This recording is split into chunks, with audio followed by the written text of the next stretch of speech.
தேவனுடைய பரிசுத்த நாமத்தினாலே உங்களை யாவரையும் நான் வாழ்த்துகிறேன். ஆண்டுடைய திருவசனங்களை நாம் தியானிக்க ஆண்டவர் கொடுத்திருக்கிற இந்த பெரிய பாக்கியத்திற்காக நம் ஆண்டவரை துதித்து அவருக்கு நன்றியுள்ளவர்களாக நாம் காணப்பட வேண்டும். ஏப்ரல் 10ஆம் தேதி முதல் 15ஆம் தேதி வரை உலக சரித்திரத்தில் மிக முக்கியமான ஒரு வாரம். அது குறிப்பாக இங்கிலாந்து தேசத்தில் இந்த 2ஆம் வாரமானது ஒரு முக்கியமான வாரமாக ஏப்ரல் மாதத்தில் கருதப்படுகிறது.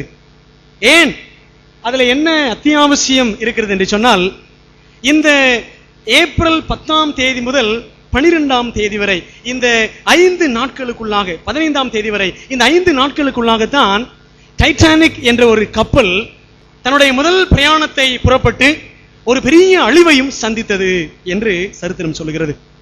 இந்த டைட்டானிக் என்ற கப்பல் நீங்க இங்கே பார்க்கக்கூடிய ஒரிஜினல் பிக்சர் இதுதான், இந்த டைட்டானிக் என்ற கப்பல். இந்த கப்பலை குறித்தும் இதன் மூலமாக நாம் கற்றுக்கொள்ள வேண்டிய பாடங்கள் என்னென்ன என்பதையும் நாம் இந்த நாளில் தேவனுடைய சமூகத்தில் உட்கார்ந்து தியானிக்க இருக்கிறோம். நம்மளாலும் தலைகள் தாழ்த்தி ஒரு சில நிமிடம் ஆண்டுடைய சமூகத்தில் நம்முடைய ஜெபத்தை ஏறெடுப்போமா? எங்களுக்கு கிருபையுள்ள நல்ல தகப்பனே, எங்களுக்கு வேண்டிய நல்ல பாடங்களை நீர் எங்களுக்கு தாரும் ராஜா.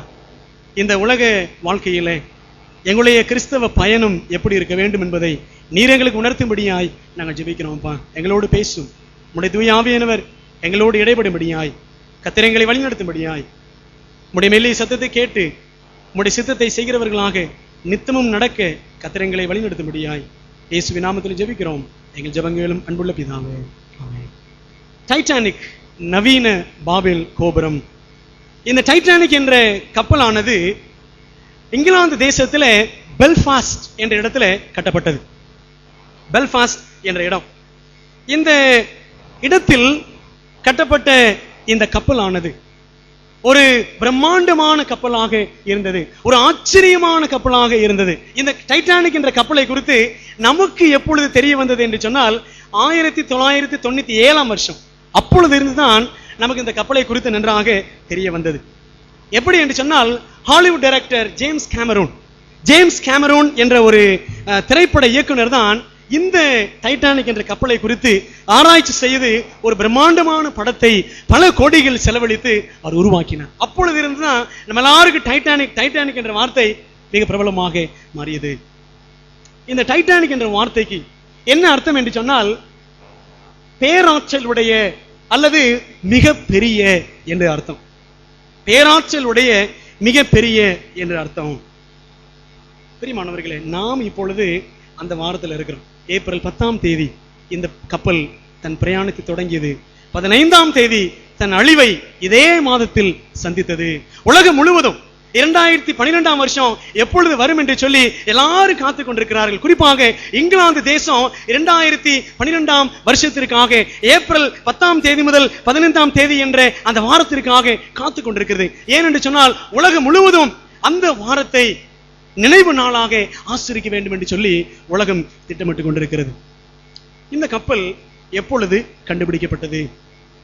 1912ஆம் வருஷத்தில் இந்த கப்பல் அட்லாண்டிக் பெருங்கடலில் மூழ்கியது என்பது நமக்கு தெரியும். ஆனால் எப்பொழுது கண்டுபிடிக்கப்பட்டது என்று சொன்னால், உட்ஸ் ஹோல் என்ற கடல் துறை ஆராய்ச்சி நிறுவனம், அந்த நிறுவனத்தினோட உதவியோடு டைட்டானிக் கப்பலுடைய உடைந்த பாகங்கள், சிதிலங்கள் 1985ஆம் வருஷத்துல கண்டுபிடிக்கப்பட்டது.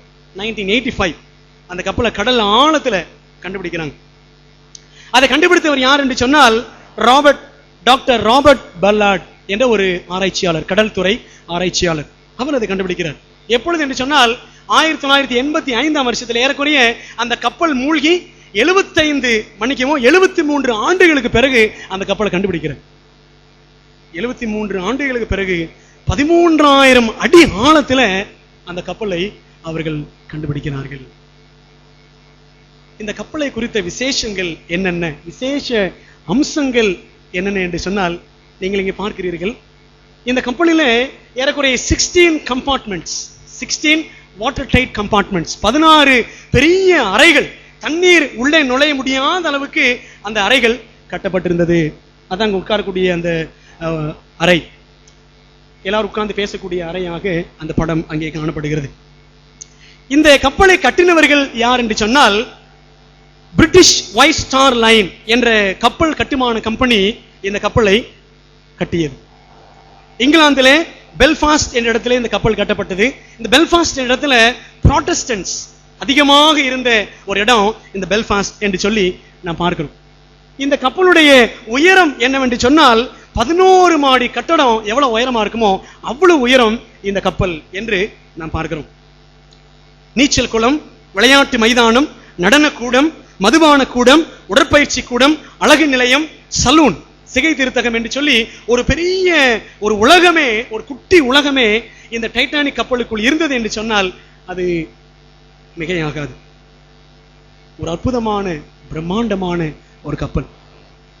இந்த கப்பலை கட்டின உடனேயே அது என்ன செய்யறாங்கன்னா $50 லட்சம் பணத்திற்கு அந்த கப்பலுக்கு இன்சூரன்ஸ் செய்கிறார்கள். அதை நம்ம எங்கே வாசிக்கிறோம் என்று சொன்னால், இந்த கப்பல் மூழ்கி போன மறுநாள் 16ஆம் தேதி, இந்த கப்பல் ஏப்ரல் 15ஆம் தேதி திங்கட்கிழமை நடுக்கடலிலே மூழ்கியது. அடுத்த நாள் செவ்வாய்க்கிழமை ஒரு செய்தி வெளியானது.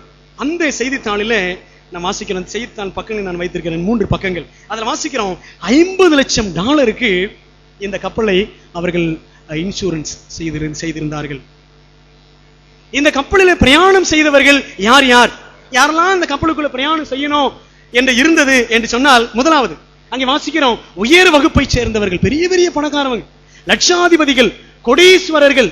அது மாத்திரமல்ல, வட அமெரிக்காவை சேர்ந்த 40 லட்சாதிபதிகள் அந்த கப்பலில் பிரயாணம் செய்தார்கள். வட அமெரிக்கா தான் என்னைக்குமே சரி, இன்றைக்கும் சரி, ஒரு பணம் படைத்த ஒரு தேசம் வட அமெரிக்கா. இன்னைக்கும் நம்முடைய நார்த் அமெரிக்கன் டிவிஷன் தான் நம்முடைய 7th ஒரு ரிச்சஸ்ட் டிவிஷன் என்று சொல்லலாம். அவ்வளவு பணம் அங்க இருக்கு, நார்த் அமெரிக்கன் டிவிஷன். அந்த வட அமெரிக்காவை சேர்ந்த 40 லட்சாதிபதிகள் இந்த கப்பலிலே பிரயாணம் செய்தார்கள். அது மட்டுமல்ல, நடுத்தர வகுப்பை சேர்ந்தவர்கள், மிடில் கிளாஸ் பீப்புள், அவங்களும் இந்த கப்பலில் போறாங்க. ஏழை மக்களுக்கும் இந்த கப்பலிலே இடம் இருந்தது. எல்லாருக்கும் மேலாக கப்பல் ஊழியர்கள், த க்ரூ மெம்பர்ஸ், அந்த கப்பலிலே பணியாற்றக்கூடிய மக்களும் அதிலே பிரயாணம் செய்தார்கள். இந்த ஏழை மக்களும் இந்த நடுத்தர வகுப்பு மக்களும் ஏன் பிரயாணம் பண்ணாங்க அப்படின்னு சொன்னா, பொருளாதார மற்றும் சமூக சுதந்திரம் தேடி, எக்கனாமிக் அண்ட் சோசியல் ஃப்ரீடம். அமெரிக்காவுக்கு போனோம் அப்படின்னா எல்லா சுதந்திரம் இருக்கு, மத சுதந்திரம், பேச்சு சுதந்திரம், பத்திரிகை சுதந்திரம், எல்லா சுதந்திரம் கிடைக்கும் என்று சொல்லி அதற்காக இந்த ஏழை மக்களும் நடுத்தர தட்டு மக்களும் பிரயாணம் செய்தார்கள். இந்த டைட்டானிக் கப்பலில் எத்தனை பேர் போனார்கள் என்று சொன்னால், மொத்தம் 2228 பேர் இந்த கப்பலிலே பிரயாணம் செய்தார்கள். இந்த கப்பலை குறித்த தொழில்நுட்ப அம்சங்கள், டெக்னிக்கல் ஸ்பெஷாலிட்டிஸ் என்னென்ன என்று சொன்னால், அந்த கப்பலிலே எரி நெருப்பு என்ஜின்கள், ஃபயர் என்ஜின்ஸ் அந்த கப்பலில் பொருத்தி இருந்தார்கள். அது மாத்திரமல்ல, கம்பியில்லா தந்தியிலான தொடர்பு கருவி, wireless system, wireless radio system.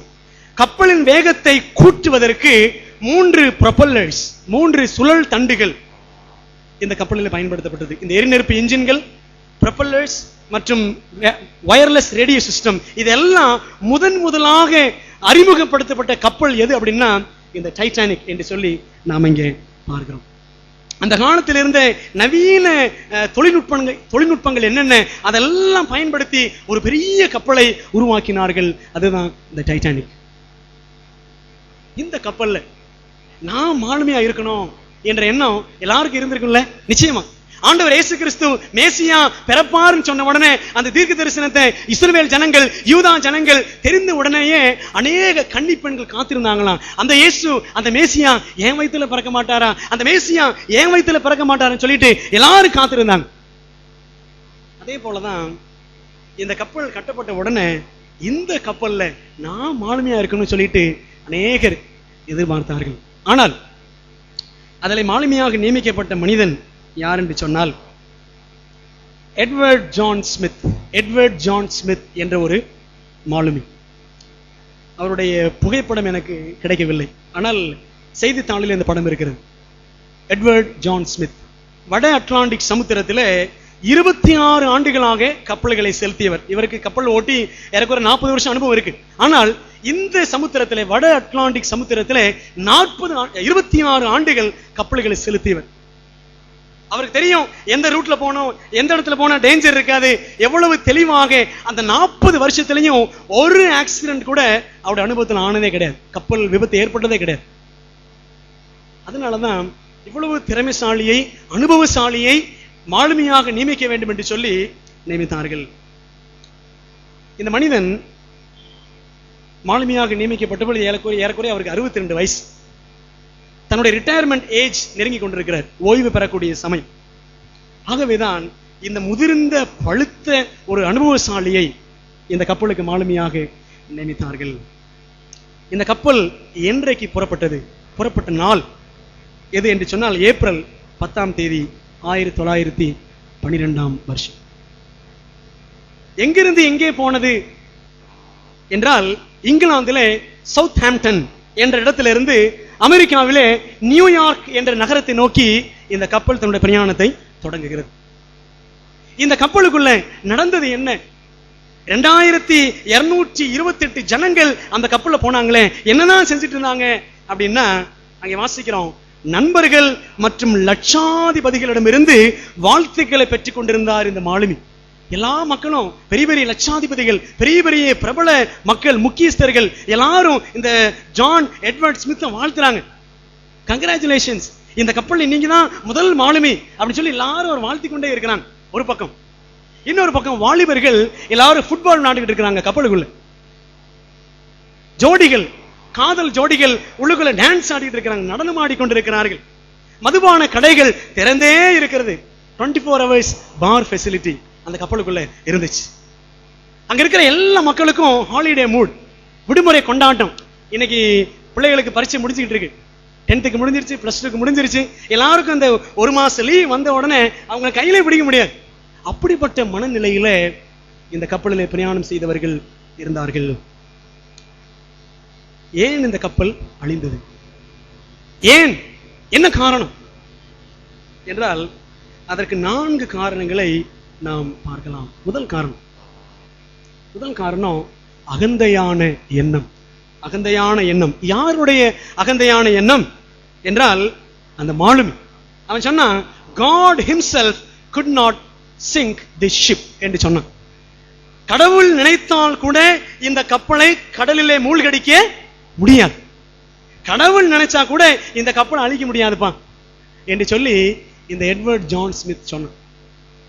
இதை கேட்ட உடனே பக்கத்துல ஒரு அம்மா அதை கேட்டுக்கிட்டு இருக்காங்க. அவர் சொன்ன அந்த வார்த்தையை ஒரு பக்தியுள்ள ஒரு கிறிஸ்தவ பெண்மணி கேட்கிறாங்க.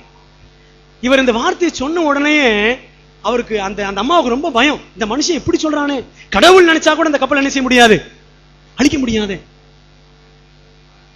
உலகம் எவ்வளவு மோசமாய் போய் கொண்டிருக்கிறது. நான் ஒரு நாள் இந்த பக்கம் நடந்து வந்துட்டு இருக்கும் பொழுது திடீர்னு என் கண்ணில் ஒரு சினிமா போஸ்ட் பட்டுச்சு. திடீர்னு அது என்ன அப்படின்னா, அந்த படத்தின் பெயரை பார்த்தா கடவுள் அப்படின்னு பேர். நினைச்சேன், உலகம் எங்க போயிட்டு.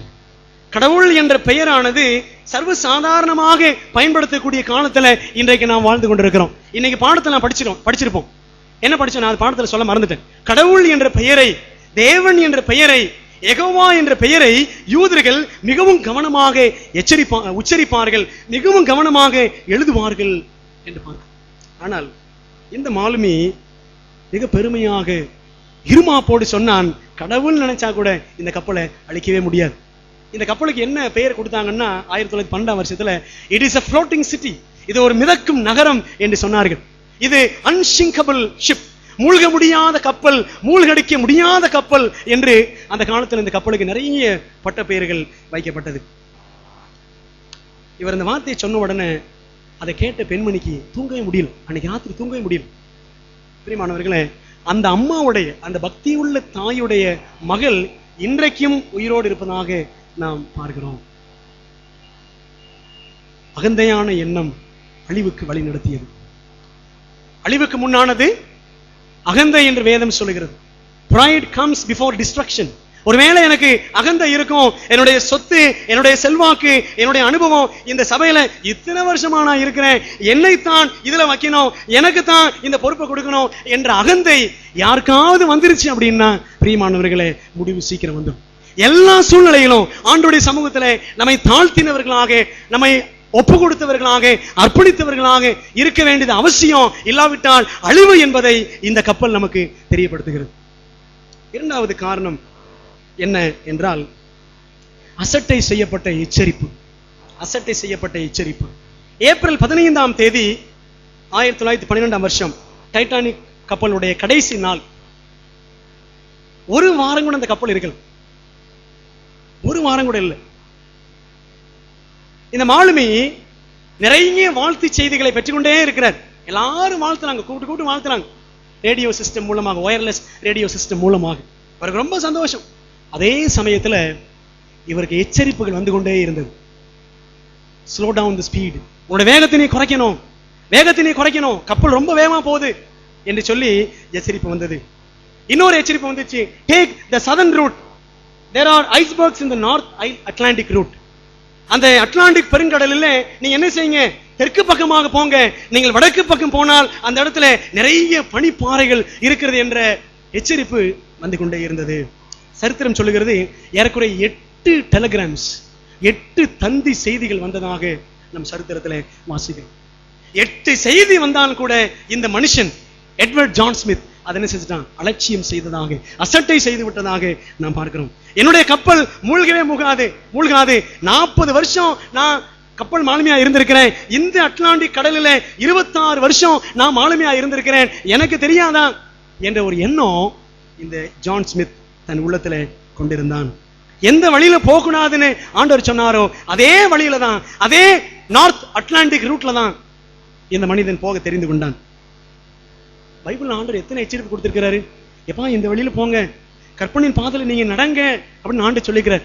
பிலேயாம் தீர்க்கதரிசிட்ட ஆண்டவர் சொன்னாரு, நீ போகாதே, மோவாப் ராஜா வருவான், நீ போக கூடாது என்ற காரியத்தை திட்டவட்டமாக ஆண்டவர் முதல் தரிசனத்திலேயே பாலாமுக்கு சொல்லிட்டார்.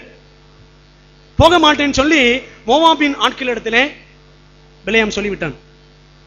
மறுபடியும் அவங்க வந்து கூப்பிட்ட உடனே மறுபடியும் போய் ஆண்டவர்கிட்ட பிலேயாம் விசாரிக்கிறான், ஆண்டவரே நான் போலாமா? ஆண்டவர் முதல் முறை வெளிப்படுத்துற சித்தம் தான் பரிபூர்ண சித்தம். அதுக்கப்புறம் இவன் போய் ஆண்டவரே நான் போலாமா, நான் வேண்டாமா, ஆண்டவன் அனுமதிச்ச. போகாதன்னு முதல்ல சொன்னாரு, ஆனாலும் இவனுக்கு போகணும்ன்ற எண்ணம் இருந்துச்சு.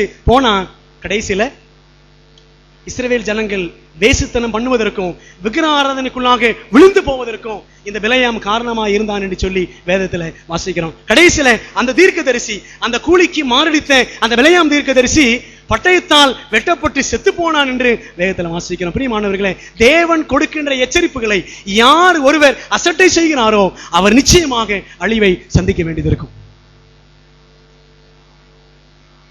அந்த ரீதியில இந்த அட்லாண்டிக் சமுத்திரத்துல இந்த டைட்டானிக் தன் அழிவை சந்தித்தது. எப்பொழுது என்று சொன்னால், இரவு 11:20 ஒரு எச்சரிப்பு வருது. மறுபடியும் கடைசி எச்சரிப்பு தான்.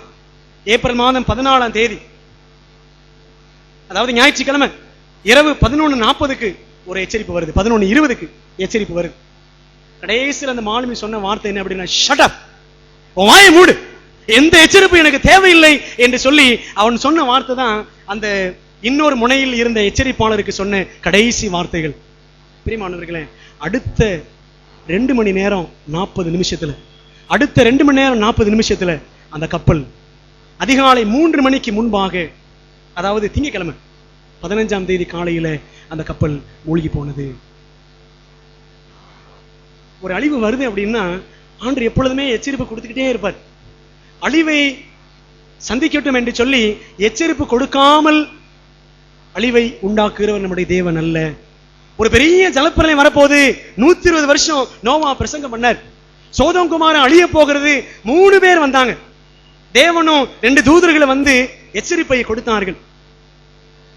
இப்படி எத்தனையோ காரியங்களை நான் வேதத்தில் வாசிக்கலாம். 70 ஆண்டு சிறையிருப்புகள் யூத ஜனங்களுக்கு வருகிறது என்று சொல்லி ஆண்டவர் எரேமியாவை எழுப்பினார். எத்தனை தீர்க்கதரிசிகளை தேவன் எழுப்பினார்.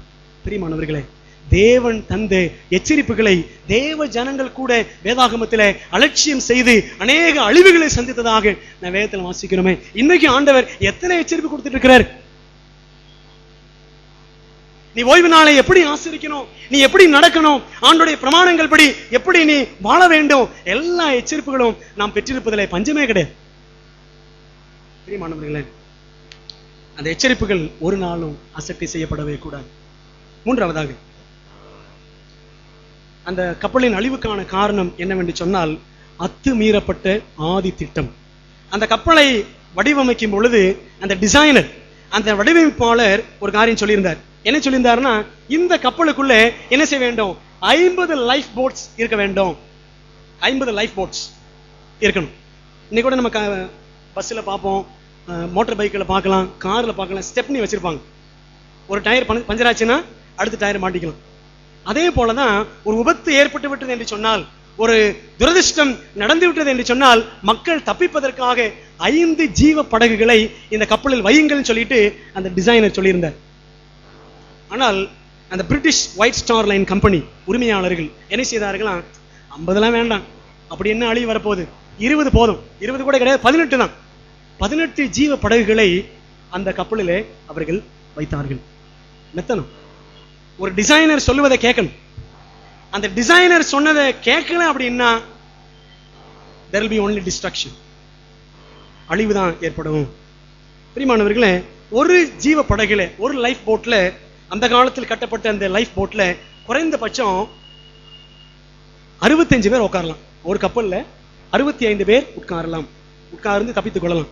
அப்படியானால் 50 படகுகள் வைக்கப்பட்டிருந்தால் எத்தனை பேர் தப்பிச்சிருப்பாங்க? 3250 பேர் தப்பிச்சிருப்பாங்க. ஆனா அந்த கப்பல்ல போனது மொத்தம் எவ்வளவு பேர் தான்? 2228 பேர். எல்லாரும் தப்பிச்சிருக்கலாம். ஆனால் எத்தனை படகு வச்சாங்க? 20 படகுகள் மாத்திரம் இருந்தது. 20 படகுல 65 பேர் என்று சொன்னால் 1300 பேர் தப்பிக்கலாம். ஆனால் தப்பித்தது எத்தனை பேர் தெரியுமா? பிரயாணம் செய்தவர்கள் மொத்தம் 2228 பேர். அதுல தப்பினவர்கள் 705 பேர் மட்டுமே. கிட்டத்தட்ட 595 பேர் என்ன ஆனாங்க? 595 இருக்கைகள் காலியா இருந்திருக்கிறது. அதற்கு என்ன காரணம் என்று சொன்னால், அந்த 595 பேர் என்ன ஆனார்கள் என்று சொன்னால், பிரியமானவர்களே, அந்த 20 படகுகளிலும் ஜனங்கள் வந்து உட்காருவதற்கு முன்பாகவே பதற்றம், பயம், நடுக்கம், தப்பிமாமா தப்பிக்க மாட்டோமா, செத்து போயிடுவோமா, பிழைப்போமா என்று சொல்லி பதற்றத்தில அவசர அவசரமாக அந்த படகுகள், அந்த 11 மாடி கட்டட உயரத்திலிருந்து படகுகள் கீழே இறக்கப்பட்டன. அரையும் குறையுமா மக்கள் ஏறாங்க. எவன் ஏறினா ஏறாட்டி என்ன, எவன் தப்பிச்சானா தப்பிக்காட்டி என்ன? இந்த எண்ணம் நமக்கு இருக்கா? இந்த சத்தியம் எனக்கு கிடைச்சிருச்சு, இது போதுமையா, பரலோகத்துக்கு நான் போனா போதும். யூதர்கள் நினைச்சாங்க, எப்படினாலும் பரலோகம் எங்களுக்கு தான், எப்படி நாங்க பரலோகம் போயிரும். இதான் யூதர்கள் நினைச்ச எண்ணம். live as you like, heaven is yours. அதான் அவங்க கொள்கை. நீ எப்படிலாம் வாழ நினைக்கணும், நீ வாழுப்பா, பரலோகம் உனக்கு தான் ஃபர்ஸ்ட் இடம் அப்படின்னு சொல்லி நினைச்சாங்க யூதர்கள். அப்படி நம்ம நினைக்கிறோமா? அது எப்படிப்பட்ட எண்ணம் இருக்குமானால் அதை நாம் திருத்திக் கொள்ள வேண்டும். மற்றவர்கள் ரட்சிப்பிற்காக, மற்றவர்கள் பாதுகாப்பிற்காக, மற்றவர்கள் சத்தியத்தை அறிய வேண்டும் என்பதற்காக இன்னைக்கு நான் பிரயாசப்படணும். அந்த எண்ணம் அந்த ஜனங்களுக்கு கப்பலிலே இருந்திருக்கும் என்று சொன்னால், அந்த கப்பல்ல குறைந்தபட்சம் 1000 பேருக்கு மேலாவது தப்பி இருப்பார்கள்.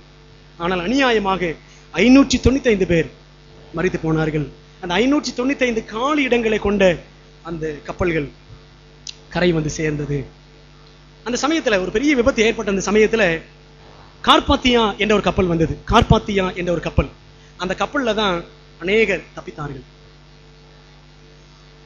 பொதுவாக ஒரு கப்பலிலே ஊழியர்கள் வேலை செய்கிறார் என்று சொன்னால், கப்பலை சுத்தம் செய்கிறவர்கள், கப்பலை ஓட்டுகிறவர்கள், என்ஜினியர்கள், அந்த க்ரூ மெம்பர்ஸ், ஒரு கப்பலுக்கு ஒரு பெரிய ஆபத்து ஏற்படுகிறது என்று சொன்னால் அவர்கள் தப்பிக்கொள்ள முயற்சிக்க கூடாது. கப்பலோடு சேர்ந்து அவங்களும் சாகணும். அதான் திட்டம், அந்த காலத்தில் இருந்த சட்டம். அதன்படி கப்பல் ஊழியர்கள் எல்லாரும் மரித்து போனார்கள். ஏறக்குறைய 1523 பேர் கப்பல் ஊழியர்களோடு சேர்த்து அந்த கப்பலிலே கடலிலே மூழ்கி அழிந்து போனார்கள் என்று நாம் வாசிக்கிறோம். அந்த அட்லாண்டிக் பெருங்கடல் பயங்கரமான குளிர் நிறைந்த கடல். அங்கே வாசிக்கிறோம், அந்த அட்லாண்டிக் கடல் நீரின் குளிர்த்தன்மை எப்படி இருந்தது என்று சொன்னால், ஒரு உடம்புல, ஒருவேளை நம்முடைய உடம்புல 1000 கத்திகள் குத்தினால் எப்படி இருக்கும், 1000 கத்திகளால் என்னுடைய சரீரம் பாய்ச்சப்பட்டால் எப்படி இருக்குமோ, அந்த அளவு கடுமையான குளிர் அந்த அட்லாண்டிக் பெருங்கடல் தண்ணீரிலே இருந்தது என்று சொல்லி நான் பார்க்கிறோம். அப்படியானால் அந்த கடல்ல விழுந்த மக்கள் எப்படி செத்து போயிருப்பாங்க? குளிரிலேயே செத்து போயிருப்பாங்க, பயத்துல செத்து போயிருப்பாங்க, பதற்றத்துல செத்து போயிருப்பாங்க. அநேக காரியங்களை நாம் அந்த மக்கள் அழிந்து போனதாக நாம் பார்க்கிறோம். தேவன் கொடுக்கிற ஆதி திட்டம் ஒரு நாளும் மீறப்படவே கூடாது. நான்காவதாக அந்த கப்பலின் அழிவுக்கான காரணம் என்னவென்று சொன்னால், அநியாயமாய் மறைக்கப்பட்ட அபாயம். அநியாயமாய் மறைக்கப்பட்ட அபாயம். அது என்ன? டைட்டானிக் என்ற இந்த கப்பல் அமெரிக்காவுக்கு போயிட்டு இருக்கு. நியூயார்க் நகரத்தை நோக்கி போய் கொண்டிருக்கிறது. கலிபோர்னியாவிலிருந்து எச்சரிக்கைகள் வந்து கொண்டே இருக்கிறது, கப்பலின் வேகத்தை குறைக்க வேண்டும் என்று சொல்லி. அமெரிக்கா போவதற்கு இன்னும் 95 மைல் தான் இருக்கு. 95 மைல்கள் மாத்திரம் இருக்கிறது. அந்த சமயத்துல இந்த கப்பல் பனிப்பாறையில் மோதியது. மோதின்னு சொல்லக்கூடாது, வேண்டுமென்றே மோத வைக்கப்பட்டது. இன்னைக்கு உலகத்தில் இருக்கிற ஜெனரல் பிக்சர் என்ன அப்படின்னா, அந்த கப்பல் பனிப்பாறையில் மோதிச்சு அழிஞ்சு போச்சு நினைக்கிறோம். ஆனால் அதுக்கு வேறு காரணங்கள் இருக்கிறது. நாம் அதை இப்பொழுது பார்க்க இருக்கிறோம். பிரியமானவர்களே, அந்த கப்பல் பனிப்பாறையில் மோதின உடனே அந்த கப்பலின் வலது பக்கத்துல 300 அடி நீளத்துக்கு ஒரு பெரிய ரப்சர், உடைப்பு ஏற்பட்டது. அந்த உடைப்பு ஏற்பட்டு தண்ணீர் உள்ளே புகுந்தது என்று நாம் பார்க்கிறோம். அந்த 16 வாட்டர் டைட் கம்பார்ட்மெண்ட்ஸ், 16 தண்ணீர் புக முடியாத அறைகள் என்று நாம் பார்த்தோமே, அந்த 16 அறைகளிலே 5 அறைகளில் தண்ணீர் மடமடம் என்று உள்ளே புகுந்ததாக நாம் பார்க்கிறோம். ஆனால் பிரியமானவர்களே, இந்த கப்பல் அழிய போது, கப்பல் ஒரு பெரிய உடைப்பு ஏற்பட்டு விட்டது, வெடிப்பு ஏற்பட்டு விட்டது என்ற விஷயம் இந்த எட்வர்ட் ஸ்மித்துக்கு நல்லா தெரியும். ஆனால் வேண்டுமென்றே அவன் மறைத்து விட்டான். What happened to Titanic is not an unexpected accident but a well planned incident. பிரியமானவர்களே, இந்த டைட்டானிக் கப்பலுக்கு ஏற்பட்ட விபத்தானது ஏதோ தற்செயலாக ஏற்பட்டது அல்ல. அது வேண்டுமென்றே திட்டமிடப்பட்டு அழிக்கப்பட்ட சம்பவமாக இருக்கிறது என்று சரித்திரம் சொல்லுகிறது. பழைய ஏற்பாட்டில் ஒரு டைட்டானிக் நாம் வாசிக்கிறோம். பழைய ஏற்பாட்டில் ஒரு டைட்டானிக் இருந்தது. கொப்பேர் மரத்தால் செய்யப்பட்ட டைட்டானிக். யார் கட்டினா? நோவா அதை கட்டுகிறார். நோவா அந்த பேழையை கட்டி எச்சரிப்பெல்லாம் ஜனங்களுக்கு 120 ஆண்டுகளாக அவர் கொடுத்தார். ஆனால் வேதம் சொல்லுகிறது, ஆண்டவர் இயேசு கிறிஸ்து சொன்னார், மத்தேயு 24ஆம் அதிகாரம் 38 வாசிக்கிறோம், எப்படி எனில் ஜலப்பிரளயத்துக்கு முன்னான காலத்திலே நோவா பேழைக்குள் பிரவேசிக்கும் நாள் வரைக்கும் ஜனங்கள் புசித்தும் குடித்தும் பெண் கொண்டும் பெண் கொடுத்தும் ஜலப்பிரளயம் வந்து அவர்கள் அனைவரையும் வாரிக்கொண்டு போக மட்டும் உணராதிருந்தார்கள். பாத்தீங்களா? ஒரு அழிவு வரப்போகுதுன்னு சொல்லிட்டு நோவா பிரசங்கம் பண்ணார், ஆனாலும் உணராதிருந்தார்கள். இந்த கப்பலின் மாலுமிக்கு இந்த கப்பல் மூழ்க போகிறது, அழிவு வரப்போகிறது, எல்லாரும் சாக போறாங்க சொல்லி அவனுக்கு நல்லா தெரியும். ஏன்னு சொன்னா, எந்த இடத்துல பனிப்பாறை இருக்குன்னு அவனுக்கு நல்லா தெரியும். 26 ஆண்டுகள் அந்த அட்லாண்டிக் பெருங்கடலின் வடபக்கத்துல அதிகமாக பிரயாணம் செய்தவன். அவனுக்கு நல்லா தெரியும் எந்த பக்கம் போனா பனிப்பாறை இருக்கும். அவனுக்கு நல்லா தெரியும் எவ்வளவு ஸ்பீடுல போனா இந்த கப்பலை உடைக்க முடியும். பிரியமானவர்களே, அவ்வளவு வேகமாக அவன் சென்றான். இந்த டைட்டானிக் கப்பலை பற்றி நீங்கள் இன்னும் அதிகமாக தெரிந்து கொள்ள வேண்டும். ஏன் அந்த சதி ஏற்பட்டது என்பதை நீங்கள் தெரிந்து கொள்ளலாம். இங்க வாசிக்கிற ஒரு காரியம், ஆபத்தை உணராமல் அறியாமையில் கிடப்பது குற்றம் அல்ல, உணர்த்தப்பட்டும் உணராதது போல் நடந்து கொள்வதுதான் மாபெரும் குற்றம். அழிவு வரப்போகுதுன்னு எனக்கு தெரியலன்னா பிரச்சனை இல்லை, ஆனா நான் உணர்த்தப்பட்டு விட்டேன் ஆனாலும் உணராமல் இருக்கிறேன் என்று சொன்னால் அதுதான் பெரிய குற்றம். பிரியமானவர்களே, எச்சரிப்பை பெறுகிறவன் அதற்கு ஏற்றபடி நடக்க வேண்டும். இதற்கு முந்தி இருக்கிற ஸ்லைட் போடுங்க, இதுக்கு முந்தின ஸ்லைட். அங்கே பார்க்கிறோம், இந்த கப்பல் பற்றி நீங்கள் இன்னும் கொஞ்சம் அறிய வேண்டும் என்று சொன்னால் அதில் டைப் செய்யப்படவில்லை என்று நினைக்கிறேன். இந்த வருஷ பணித்துளிகள் புத்தகத்தில் நீங்க வாசியுங்கள். பிப்ரவரி 26ஆம் தேதி, இந்த வருஷ பணித்துளிகளிலே பிப்ரவரி 26ஆம் தேதி சம்பவத்தை நீங்கள் வாசித்து பாருங்கள். அதில் வாசித்தால் எச்சரிப்பு பற்றிய ஒரு அழகான கதை அங்கே கொடுக்கப்பட்டிருக்கிறது. பிப்ரவரி 26ஆம் தேதி நீங்கள் அதை குறித்து வைத்துக் கொள்ளலாம். பிரியமானவர்களே, ஆண்டவர் கொடுக்கிற எச்சரிப்பை தேவனுடைய பிள்ளைகள் செவிசாய்த்து நடக்க வேண்டும்.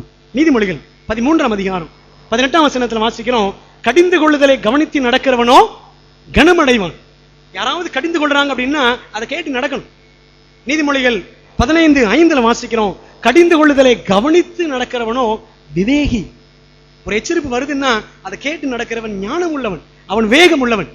இல்லை என்று சொன்னால் அவன் அழிவை சந்திப்பான் என்று நாம் இங்கே பார்க்கிறோம். பிரியமானவர்களே, இந்த கப்பல் வேண்டுமென்றே அழிக்கப்பட்டது என்று பார்த்தோமே, இந்த கப்பலினுடைய அழிவுக்கான சதிகாரர்கள் யார்?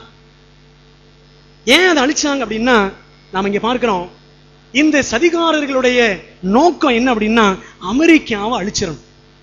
அமெரிக்காவை அழிப்பதுதான் அவர்களது குறிக்கோள். நீங்கள் சரித்திரத்தில் பாருங்க, அமெரிக்க சரித்திரத்தில் Abraham Lincoln, John F Kennedy, இவங்கெல்லாம் பிரபலமான ஜனாதிபதிகள். இவங்க எல்லாம் திட்டம் போட்டு கொலை பண்ணாங்க, திட்டம் போட்டு கொலை செய்தார்கள். ஆண்ட்ரூ ஜாக்சன் வேறு ஒரு அமெரிக்கன் பிரசிடென்ட், அவரையும் கொலை செய்வதற்கு முயற்சித்தார்கள். இப்படி எத்தனையோ ஜனாதிபதிகளை, அரசர்களை இவர்கள் அழித்திருக்கிறார்கள், அழிக்க திட்டமிட்டிருக்கிறார்கள். இப்ப ரீசெண்டா செப்டம்பர் 11 2001 இரட்டை கோபுரம் உலக வர்த்தக மையம் இடிக்கப்பட்டது. அதுவும் இடிக்கப்பட்டது இந்த மக்களால் தான். யார் அந்த மக்கள்? நாம் பார்க்க போறோம். முதல் உலகப் போர், இரண்டாம் உலகப் போர் வருவதற்கு, இந்த 2 உலகப் போரினாலும் உலகம் ஒரு பெரிய அழிவை சந்திப்பதற்கான காரணம் இவர்கள் தான். யார் இவர்கள்? யார் அப்படின்னா ஜெசுவிட்ஸ். இயேசு சங்கம் என்ற ஒரு சங்கம் இருக்கிறது. சொசைட்டி ஆஃப் ஜீசஸ் என்று ஆங்கிலத்தில் சொல்லுவார்கள். அந்த சங்கத்துல உறுப்பினனா இருக்கிறவன் இயேசு சங்கத்தான் என்று அழைக்கப்படுவான், அல்லது ஜெசுட் என்று சொல்லி அழைப்பார்கள். பிரியமானவர்களே, இந்த ஜெசுட்ஸ் என்ற கூட்டம் தான் டைட்டானிக் கப்பலை திட்டமிட்டு அழித்தார்கள். ஏன் அழிச்சாங்க, ஏன் அழித்தார்கள் என்பதை நீங்கள் இன்னும் நிறைய தெரிஞ்சுக்க நமக்கு டைமே கிடையாது. இந்த சர்ச்சில் நேரம் முடிய போகுது. நீங்கள் தெளிவாக தெரிந்து கொள்ள வேண்டுமானால் பணித்துளி 2008 இந்த வருஷம் பணித்துளிகளில் நீங்கள் வாசித்து பாருங்கள். ஏப்ரல் 14 மிதக்கும் மாளிகை என்ற தலைப்பில், பிப்ரவரி 11 ரகசிய தீவிரவாதிகள் என்ற தலைப்பில், பிப்ரவரி 16 அமெரிக்காவும் இயேசு சங்கமும் என்ற தலைப்பில், இந்த 3 தலைப்பையும் நீ வரிசையா படிக்கணும். முதல்ல ஏப்ரல், அதுக்கப்புறம் பிப்ரவரி 11, பிப்ரவரி 16. இதை நீங்க வரிசையா படிச்சாதான் இவர்களை பற்றி இன்னும் தெளிவாக அறிந்து கொள்ளலாம். பிரியமானவர்களே, இவங்க தான் என்ன செஞ்சாங்க? இந்த டைட்டானிக் கப்பலை அழிச்சாங்க. ஏன் அழித்தார்கள் என்று சொன்னால், முதலாவது இவர்கள் எப்படி தோன்றினார்கள் என்பதை நாம் கண்டுகொள்ள வேண்டும். மார்ட்டின் லூத்தர் ரோமன் கத்தோலிக்க திருச்சபைக்கு விரோதமாக போரிட்டு புராட்டஸ்டன்ட் இயக்கத்தை, சீர்திருத்த சபை என்ற இயக்கத்தை தொடங்கினவர் இந்த மார்ட்டின் லூத்தர். 1517 இந்த ரெஃபர்மேஷனை அவர் தொடங்கினார். இவர் ரெஃபர்மேஷன் தொடங்கின உடனே ரோமன் கேத்தலிக் சர்ச் இன்னொரு ரெஃபர்மேஷன் தொடங்குறாங்க, கவுண்டர் ரெஃபர்மேஷன், எதிர் சீர்திருத்த இயக்கம். தொடங்கினது யாருன்னா இக்னேஷியஸ் லயோலா. அவர் தொடங்குறார் 1540 தொடங்கினார். என்ன நோக்கத்திற்காக இந்த எதிர் சீர்திருத்த இயக்கம், கவுண்டர் ரெஃபர்மேஷன் தொடங்கப்பட்டது என்று சொன்னால், ரோமன் கத்தோலிக்க சபைக்கு விரோதமாக எவன் எழும்புகிறானோ, அவன் அரசனானாலும் சரி, அவன் ஆண்டியானாலும் சரி, அவனை எப்படியாவது கொன்றணும். இதுதான் இந்த ஜெசுட்ஸ் என்ற கூட்டத்தாருடைய நோக்கம். பெரியமானவர்களே, அந்த கூட்டம், இயேசு சங்கம் என்ற கூட்டம் 1540 இருந்து இன்றைக்கும் செயல்பட்டு கொண்டிருக்கிறது. இங்க வாசிக்கிறோம், இது ரோமன் கத்தோலிக்க அமைப்பை சேர்ந்த ஒரு கொடுமையான பழிவாங்கும் இயக்கம். கத்தோலிக்க மற்றும் போப்பு விரோதமாக யார் பேசினாலும் செயல்பட்டாலும் அவர்களை எப்படி ஆகிலும் அழித்து விடுவதற்கு உறுதிமொழி எடுத்துக்கொண்டு 468 ஆண்டுகளாக மறைமுகமாகவே செயல்பட்டு வருகிறது என்பது வெளியில் தெரியாத ரகசியமான உண்மை. இந்த உலகத்துல நம்ம எல்லாருக்கும் தெரியும், போப்னு ஒருத்தர் இருக்கிறார். இப்ப இருக்க போப் யாருன்னா ஜோசப் ரெட்சிங்கர், போப் பெனடிக்ட் 16 அப்படின்னு சொல்லுவாங்க. ஒயிட் போப், அதான் இப்ப இருக்கிற ஒயிட் போப். ஆனால் இதுக்கு பின்னாடி இன்னொரு போப் இருக்கிறார், பிளாக் போப்னு சொல்லுவாங்க, கருப்பு போப். அவர் ட்ரெஸ் எல்லாம் கருப்பா தான் இருக்கும். அவர் பேர் என்னன்னா பீட்டர் ஹான்ஸ் கோல்வன்பாக். அவர் தான் இப்ப இருக்கிற பிளாக் போப், கருப்பு போப். அவர் தான் என்ன செய்யறாருன்னா, இந்த ஜெசுட் சங்கம் எல்லாத்துக்கும், இந்த இயேசு சங்கத்திற்கு அவர் தான் சுப்பீரியர் ஜெனரல், அவர் தான் பிரசிடென்ட். அவர் என்ன சொல்றாரோ அதைத்தான் இந்த இயேசு சங்கம் உறுப்பினர்கள் கேட்க வேண்டும். அவர் என்ன சொல்றாரோ அதைத்தான் இந்த ஒயிட் போப் ஜோசப் ரெட்சிங்கர் கேட்கணும். அந்த பீட்டர் ஹான்ஸ் கோல்வன்பாக் சொல்றதை கேட்கல அப்படின்னா அழிச்சிருவாங்க, ஒயிட் போப் கூட அழிச்சிருவாங்க. மாணவர்களே, இந்த பிளாக் போப் இவனுடைய தூண்டுதலால் இந்த ஜெசுட்ஸ் என்ற மக்கள் செயல்பட்டு அழித்த கப்பல் தான் இந்த டைட்டானிக் கப்பல் என்று நாம் பார்க்கிறோம். இந்த ஜெசுட்ஸ் என்ற கூட்டம் இயேசு சங்கத்தார் முஸ்லிம்கள் போல் வேஷம் தரித்து செயல்படுகிறார்கள், இருக்கிறாங்க. இந்து ரிஷிகள் போல வேஷம் போட்டு அவர்கள் செயல்படுகிறார்கள். இன்னைக்கு உலகத்தில் இருக்கிறாங்க, ஆனா வெளியே தெரியவே தெரியாது. ஆனா அவங்க எங்க இருக்கிறாங்க, எந்த இடத்துல இருக்கிறாங்க என்பதற்கு அந்த சில அடையாளங்களை வைத்து நாம் கண்டுபிடிச்சிடலாம்.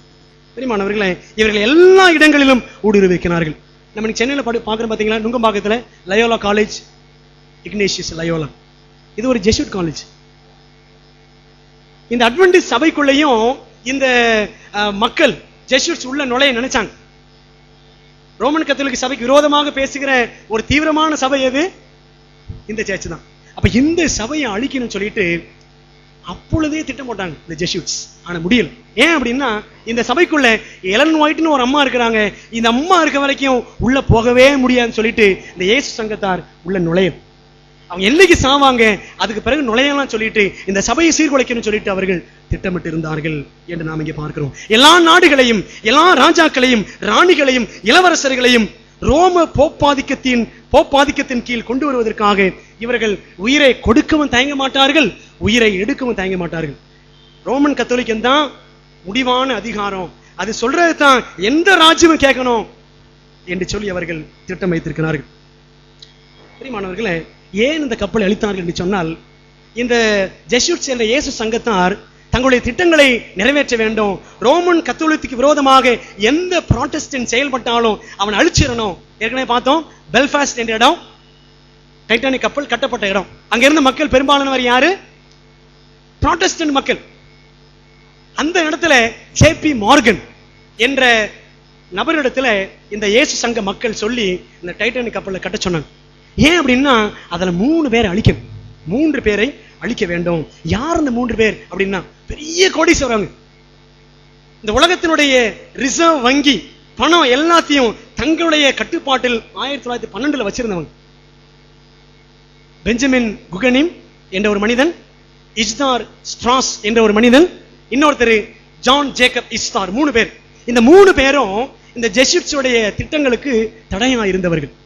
ஆகவே இந்த 3 பேரை அழிக்கணும் அப்படின்றதுக்காக இந்த கோடீஸ்வரர்கள் தங்களுடைய திட்டத்திற்கு தடையா இருக்கிறார்கள். இந்த இயேசு சங்கத்தின் திட்டங்களுக்கு தடையா இருக்கிறார்கள். அவங்களுடைய பணம் முடக்கம் ஏற்படுவதற்கு இந்த 3 பேர் தடையா இருக்காங்க சொல்லிட்டு இந்த 3 பேர் அழிக்கிறதுக்காக தான் இந்த கப்பல் கட்டப்பட்டது. இது சரித்திரம் சொல்லக்கூடிய 100க்கு 100 உண்மை. இந்த 3 பேரும் செத்தே போயிட்டாங்க அந்த கப்பல். ஆனால் தப்பித்த நபர் யாருன்னு அந்த 3 குடும்பத்தில இருந்து ஜான் ஜேக்கப் இஸ்தார் அவருடைய மனைவி மட்டும் தப்பிச்சிட்டாங்க. பிரியமானவர்களே, பாத்தீங்களா, இவங்க ஒரு உறுதிமொழி எடுப்பாங்க. என்ன உறுதிமொழின்னா, போப்பு தான் எங்களுக்கு ரொம்ப முக்கியம். அது பெரிய உறுதிமொழி. அந்த உறுதிமொழி 2 பக்கம் வரும். பெரிய உறுதிமொழி.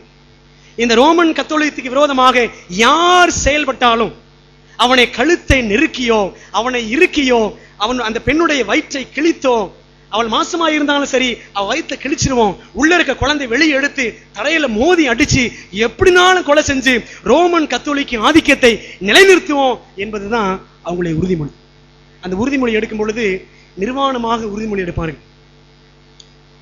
இன்னும் ஆர்வம் மூட்டக்கூடிய விஷயங்கள் நிறைய இருக்கிறது. நம்ம இன்னொரு நாள் படிக்கணும். பிரியமானவர்களே, எவ்வளவு பெரிய தீவிரவாதிகள் இந்த ரகசிய தீவிரவாதிகளான ஜெசூட்ஸ் இயேசு சங்கத்தார், அவங்க தான் இந்த கப்பலை அழிச்சாங்க. ஆனா வெளியே இருக்கிற கதை என்ன? பனிப்பாறையில மோதிருச்சு, அழிஞ்சு போச்சுன்னு சொல்றாங்க. பிரியமானவர்களே, இவர்களை குறித்து நாம் இன்னும் நிறைய தெரிஞ்சுக்கணும். இவர்கள் மூலமாகத்தான் இன்னைக்கு இந்த உலகத்துல ஞாயிறு ஆசிரிப்பு சட்டம்னு ஒரு சட்டம் வரப்போகுது. அதற்கான எல்லா ஆயத்தங்களும் அவங்க செஞ்சுட்டு இருக்கிறாங்க, எல்லாம் செஞ்சுட்டு இருக்கிறாங்க. இன்னைக்கு அமெரிக்காவை எடுத்துக்கொண்டால், அமெரிக்கா ஒரு காலத்துல புராட்டஸ்டன்ட் கண்ட்ரியாக இருந்தது, சீர்திருத்த நாடாக இருந்தது. இன்னைக்கு பாருங்க, அமெரிக்கா முழுவதும் இன்னைக்கு கத்தோலிக்க நாடாக கிட்டத்தட்ட 60% அதிகமாக அது கத்தோலிக்க நாடா மாறிடுச்சு. எந்த ஒரு பிரசிடென்ட்டும் ஒரு போப் செத்தாருன்னா போகவே மாட்டாங்க. ஆனால் இந்த போப் ஜான் பால் தான், அவர் செத்த பொழுது அவருடைய மரணத்துக்கு சென்ற முதல் அமெரிக்கன் பிரசிடென்ட் யாரு? George Bush. இன்னைக்கு அவர் ஒரு ஆர்சி. இன்னைக்கு அமெரிக்காவில் இருக்கிற முக்கியமான நீதிமன்ற தலைவர்கள், உயர் நீதிமன்ற அதிபதிகள், உச்ச நீதிமன்ற அதிபதிகள் இன்னைக்கு எல்லாரும் ரோமன் கத்தோலிக்கர் தான். ரோமன் கத்தோலிக்க நாட்டை தங்கள் கட்டுப்பாட்டில் கொண்டாந்துட்டோம் அப்படின்னா அந்த அமெரிக்கா வச்சு உலகத்தெல்லாம் ஆட்டி படைக்கலாம் என்பதுதான் இந்த இயேசு சங்கத்தாருடைய திட்டம். இன்னைக்கு அது நடந்துட்டு நிறைவேறி கொண்டே இருக்கிறது. வெகு சீக்கிரமாக இந்த ஞாயிறு ஆசிரியப்பு சட்டம் இந்த உலகத்துல வரும். பிரியமானவர்களே, நாம் தெரிந்து கொள்ள வேண்டிய, நம்முடைய மனதில் பதிக்க வேண்டிய சத்தியம் என்ன அப்படின்னா, இன்னைக்கு ஏன் கப்பல்ல இயேசு இருக்கிறாரா? டைட்டானிக் கப்பல்ல இயேசு இல்ல. கடவுளே இந்த கப்பல் அடிக்க முடியாதுன்னு சொன்னான், அவன் அழிஞ்சு போனான். அந்த எல்லா மக்களும் அழிஞ்சு போனாங்க. அந்த ஜான் எட்வர்ட் ஸ்மித் இந்த கப்பலை அழிக்க வேண்டும் என்று சொல்லி அவனுக்கு கடுமையான கட்டளை கொடுக்கப்பட்டிருந்தது. அந்த ஜான் எட்வர்ட் ஸ்மித்தும் ஒரு ஜெசூட், அவனும் இயேசு சங்கத்தை சேர்ந்தவன். அதனாலதான் நான் செத்தாலும் பரவாயில்ல, நான் அழிந்து எல்லா புராட்டஸ்டன்ட் மக்கள் அழிக்கணும். அந்த பெல்ஃபாஸ்ட் என்ற இடத்தை சேர்ந்த 16 முக்கியமான மெக்கானிக்ஸ், ஸ்கில்டு மெக்கானிக்ஸ், திறமையான பொறியாளர்கள் அந்த கப்பல்ல சேர்ந்து அழிஞ்சு போயிட்டாங்க. பிரியமானவர்களே, இந்த சதி கூட்டம் இன்னைக்கும் சதி திட்டங்களை செயலாற்றி கொண்டிருக்கிறது. இயேசு அந்த கப்பல்ல இல்ல, அந்த கப்பல் அழிஞ்சு போச்சு. இயேசு சங்கம் என்ற பெயரை வச்சுக்கிட்டு, ஆனால் ராணுவ நடவடிக்கைகளை, அழிவு நடவடிக்கைகளை அவர்கள் செய்தார்கள். இன்னைக்கும் அந்த இயேசு சங்கத்தார் செய்து கொண்டிருக்கிறார்கள். அவர்கள் வேலை இன்னும் வேகமாக நடக்கும். பிரியமானவர்களே, உங்கள் கப்பல்ல இயேசு இருக்கிறாரா? வேதத்தில் நிறைய வசனங்களை நாம் வாசிக்கலாம். 2 வசனத்தை வாசிப்போம். அங்க பாருங்க, 1 தீமோத்தேயு 1 18-19 வாசிக்கிறோம். குமாரனாகிய தீமோத்தேயுவே, உன்னை குறித்து முன்னுண்டான தீர்க்க தரிசனங்களின்படியே நீ அவைகளை முன்னிட்டு நல்ல போராட்டம் பண்ணும்படி இந்த கட்டளையை உனக்கு ஒப்புவிக்கிறேன். நீ விசுவாசமும் நல்மனசாட்சியும் உடையவனாயிரு. இந்த நல்மனசாட்சியை சிலர் விட்டு விசுவாசமாகிய கப்பலை சேதப்படுத்தினார்கள். என்னுடைய விசுவாச வாழ்க்கை ஒரு கப்பல் தான். இந்த விசுவாச வாழ்க்கையை நான் ஒரு நாளும் சேதப்படுத்திட கூடாது. இந்த கப்பல்ல இயேசு இருக்கணும். அப்பதான் நம்ம கண்டிப்பா கரை போய் சேர முடியும். ஆரம்பத்துல வாசித்தோம் 107ஆம் சங்கீதத்துல, கொந்தளிப்பை அமர்த்துகிறார், அவர்கள் நாடின துறைமுகத்திற்கு அவர்களை கொண்டு போய் சேர்க்கிறார். இயேசு கிறிஸ்து உங்களை கரை சேர்க்கணுமா? பிரியமானவர்களே, அவர் உங்கள் கப்பலிலே இருக்க வேண்டும். புதிய ஏற்பாட்டில 2 படகுகளை குறித்து நாம் வாசிக்கிறோம். மார்க் 4ஆம் அதிகாரம் 35-41 வாசித்து பாருங்க. அந்த கப்பலிலே இயேசு உறங்கிக் கொண்டிருந்தார். இன்னொரு இடம் யோவான் 6ஆம் அதிகாரம் 16-21 அந்த படகை நோக்கி இயேசு கிறிஸ்து நடந்து வந்தார். இந்த 2 கப்பலும் பத்திரமாக கரை சேர்ந்தது. இன்னைக்கு என்னுடைய கப்பல், என்னுடைய விசுவாச வாழ்க்கை பரலோகம் என்று சொல்லக்கூடிய கரையை சேர வேண்டும் என்று சொன்னால், எனக்கு அன்பான ஆண்டவருடைய பிள்ளைகளே, என் கப்பல்ல இயேசு இருக்கணும். இயேசு இல்லாத கப்பல் அழிந்து போகிற டைட்டானிக் கப்பலுக்கு சமம். ஆண்டவர் இயேசு கிறிஸ்துவை நம்முடைய நாயகனாக, நம்முடைய கப்பலின் மாலுமியாக வைத்துக் கொள்வோம். எலன் ஒயிட் சொல்லுகிறார்கள், the Lord does not leave the ship one moment to be steered by ignorant pilots. We may receive our orders from the captain of our salvation. இந்த திருச்சபையை ஆண்டவர் நிச்சயமாறான் அறியாத மாலுமிகள் கையில ஒப்பு கொடுக்க மாட்டார். இந்த கப்பலை நம்முடைய ரட்சிப்பின் மாலுமியாக இயேசு கிறிஸ்து இந்த சபையை பத்திரமாய் கரை சேர்ப்பார். அவரிடத்தில் விசுவாசம் வைப்போம், அவர் நம்மை ஆசீர்வதிப்பார். யாவரும் எழுந்து நின்று ஜெபம் செய்வோமா? எங்கள் அன்புள்ள பரலோகத்தின் தகப்பனே, கர்த்தராகிய இயேசு கிறிஸ்து என்ற உம்முடைய ஒரே பேரான குமாரனை எங்களுக்காக இந்த உலகத்திற்கு அனுப்பி மாபெரும் சிலுவை தியாகத்தை அவர் எங்களுக்காக ஏறெடுக்கும்படி நீர் கொடுத்த கிருபைக்காக ஸ்தோத்திரம் பிதாவே. கர்த்தராகிய இயேசு கிறிஸ்துவானவர் குறித்து நாங்கள் அநேக காரியங்களை கற்றிருக்கிறோம். ஆனால் இன்றைக்கு எங்கள் ரட்சிப்பின் மாலுமியாக அவர் இருக்கிறார் என்பதை நாங்கள் கற்றுக்கொண்டோம். ஆண்டவரே, எங்கள் கப்பலிலே கர்த்தராகிய இயேசு கிறிஸ்துவானவர் இருக்கட்டும். நாங்கள் கரை சேர, பரலோக கரை சேர, மோட்ச கரை சேர கர்த்தாவே எங்கள் வழி நடத்தும். இந்த சபையை ஆசீர்வதியும். கர்த்தராகிய இயேசு கிறிஸ்து நாமத்தில் ஜெபிக்கிறோம். எங்கள் ஜெபங்களும் அன்புள்ள பிதாவே, ஆமென்.